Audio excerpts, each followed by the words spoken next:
हकी बीचे रंगता। केहू पीछे रंगता माल खींचे रंगता। एगो हमारे देवर हकी बीचे रंगता।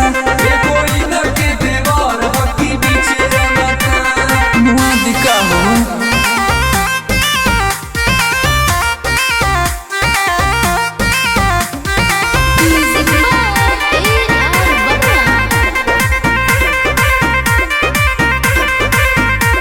जही तो ही धरे तो लागे डरे। पिचकारी हो बड़का हो पति बुरा हाल होटे गोरे गाल लेके रंग हरियर का हो। लेके आइल बटे नाला के पनिया के लागे छोड़ी नहीं आज मुरझो पोनिया के। माथे से रंगता हाथ खींचे रंगता। एगो हमारे देवर हकी बीचे रंगता।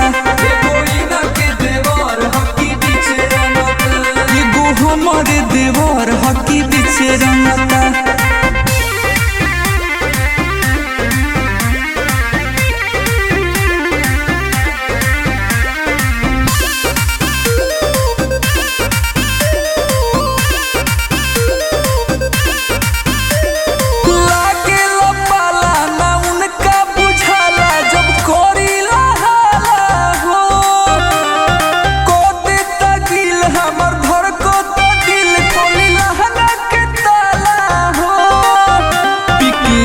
बटे लगे तो हुलिया के मुना बीजा संगे फार दी चोलिया के।